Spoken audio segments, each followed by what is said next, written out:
infeksi saluran kemih yang tidak kompleks ini biasanya dialami oleh wanita. Kenapa? Karena wanita itu saluran kencingnya pendek. Untuk infeksi saluran kemih bagian atas biasanya disertai dengan gejala nyeri pinggang dan demam.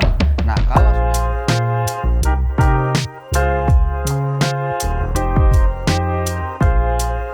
jadi untuk infeksi saluran kemih itu artinya adanya kuman atau adanya bakteri yang masuk ke saluran kemih. Nah, saluran kemih itu kan macam-macam ya, mulai dari ginjal, saluran ureter, dan kandung kemih. Tapi memang yang paling banyak dialami oleh orang-orang di dunia ini adalah infeksi saluran kemih bagian bawah, atau biasa disebut dengan sistitis atau infeksi saluran kandung kemih. Tentunya penyebabnya semuanya biasanya bakteri. Bakteri itu kalau kita periksa di urin yang normal itu biasanya tidak ditemukan bakteri. Dia bisa terjadi infeksi saluran kemih karena masuknya bakteri tersebut. Artinya dia masuk dari saluran lubang kencing dari luar, bakteri itu naik ke kandung kemih atau saluran kemih yang di atasnya, seperti itu. Jadi jawabannya adalah masuknya bakteri dari luar tubuh manusia itu.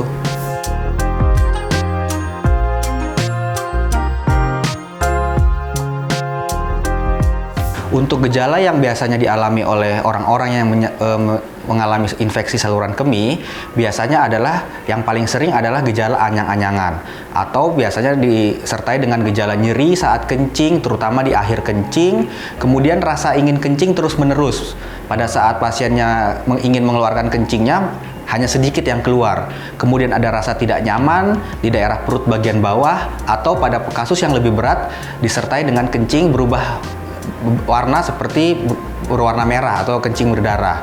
Untuk infeksi saluran kemih bagian atas biasanya disertai dengan gejala nyeri pinggang dan demam. Nah, kalau sudah mencapai infeksi saluran kemih bagian atas atau infeksi ginjal, itu biasanya harus dilakukan perawatan di rumah sakit. Infeksi saluran kemih ini ada dua, ada yang uncomplicated, ada yang complicated.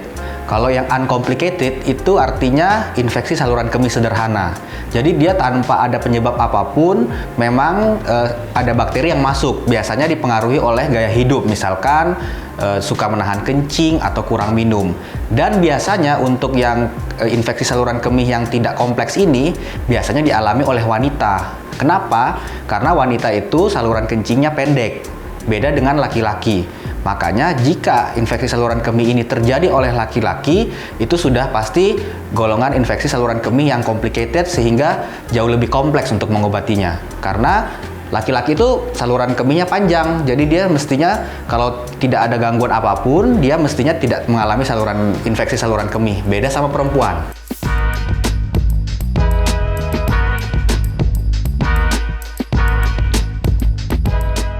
Jadi jika ada seorang pasien yang datang ke dokter untuk mendiagnosis infeksi saluran kemih ini, ada beberapa cara. Yang pertama adalah dokter akan melakukan pemeriksaan anamnesis atau wawancara medis. Dilihatlah gejala-gejalanya dan faktor-faktor yang menyebabkan infeksi saluran kemih ini. Dilihat gejalanya apakah ada nyeri saat kencing, kencing berdarah, kemudian apakah ada riwayat menahan kencing sebelumnya dalam jangka waktu yang lama. Kemudian dokter akan melakukan pemeriksaan fisik, yaitu biasanya dilakukan penekanan di daerah perut bagian bawah, apakah ditemui gejala nyeri tekan atau tidak. Lalu untuk melakukan diagnosis yang lebih pasti, yaitu dokter akan meminta pemeriksaan urin sederhana atau biasanya kita sebut pemeriksaan urin lengkap. Di situ akan dilihat apakah ada bakteri di sana dan apakah ada peningkatan sel darah putih yang dijumpai di dalam urin sebagai tanda adanya infeksi di saluran kencing tersebut.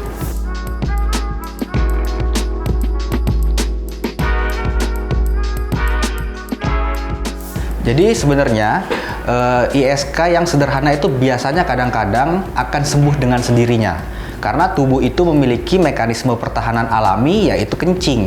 Jadi saat seseorang mengalami infeksi saluran kemih, tubuh akan merangsang kencing yang lebih sering. Jadi pasien akan sering bolak-balik kamar mandi, itu adalah respon tubuh untuk mengeluarkan bakteri yang ada di dalam kandung kemih tersebut. Tapi kadang-kadang memang mekanisme itu tidak cukup. Biasanya kita harus bantu dengan banyak minum, kemudian tidak menahan-nahan kencing. Lalu jika hal-hal tersebut juga gagal mengobati infeksi saluran kemih, tentunya biasanya dokter akan memberikan obat-obatan berupa antibiotik Mungkin biasanya selama 3-5 hari tergantung derajat infeksinya yang ditemui dari hasil pemeriksaan urin. Kemudian pemberian obat-obatan yang untuk menghilangkan gejala yang tidak nyaman tersebut. Biasanya ditambahkan juga antiseptik urin. Seperti itu sih. Pencegahan utama untuk ISK adalah yang pertama banyak minum. Pertanyaannya adalah seberapa banyak sih sebenarnya kita itu harus minum. Sebenarnya rekomendasinya itu di atas 2 liter, tapi ini sangat tergantung oleh aktivitas orang tersebut, apakah dia sering berkeringat atau tidak. Parameter yang paling mudah untuk kita lihat kecukupan cairan kita adalah melihat warna urin kita yang keluar. Jika warna urinnya itu kuning jernih, bahkan bening, itu artinya kecukupan cairannya baik. Dengan memiliki urin yang berwarna kuning jernih, bahkan jernih, itu akan mengurangi resiko infeksi saluran kemih. Kemudian yang kedua adalah tidak menahan kencing dalam jangka waktu yang lama.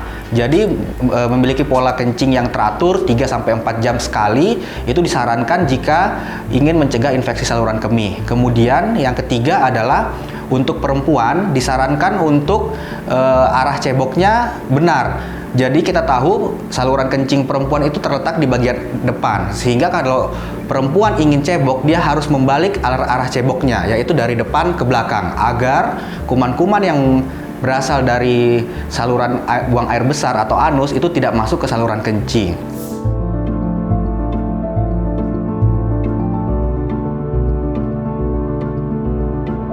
Jadi pertolongan pertama bagi orang-orang yang mengalami infeksi saluran kemih adalah dia dapat membeli obat-obat over the counter, artinya obat-obatan yang bebas dibeli di apotik, misalkan golongan-golongan paracetamol atau golongan ibuprofen.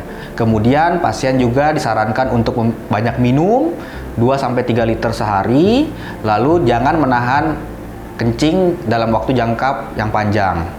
Nah, jika dalam 1 atau 2 hari itu tidak dapat mengobati infeksi saluran kemihnya atau gejalanya masih ada, pasien disarankan untuk pemeriksaan langsung ke dokter untuk mendapatkan obat-obatan antibiotik, karena kita tahu antibiotik itu sebaiknya diberi berdasarkan resep dokter.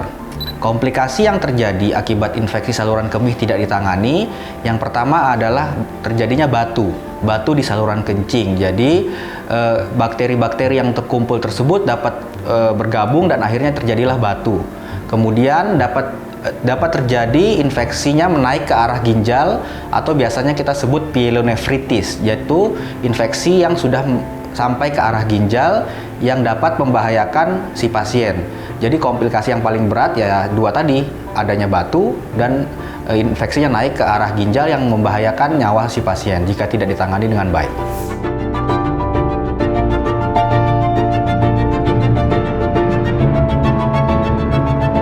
Untuk makanan atau minuman spesifik yang menyebabkan infeksi saluran kemih itu tidak ada, karena infeksi ini berasal dari kuman yang berasal dari dunia luar masuk ke dalam tubuh. Tapi memang ada makanan-makanan tertentu yang jika pasien mengalami infeksi saluran kemih, gejalanya makin berat. Contohnya makanan-makanan atau minuman tinggi kafein.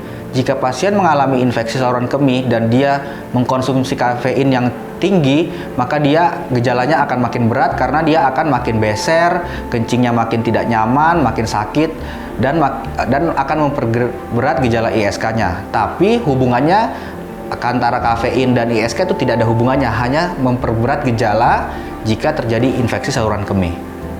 Untuk mencegah infeksi saluran kemih terjadi ke depannya, pasien dapat disarankan untuk memberikan kecukupan cairan, kira-kira minum air putih 2-3 liter sehari, kemudian aktivitas fisik yang cukup, misalkan olahraga rutin 30 menit sehari, lalu menjaga daerah kewanitaan atau daerah kemaluan sehingga tidak lembab, dan makanan yang sudah terbukti secara penelitian untuk mencegah infeksi saluran kemih adalah jus cranberry.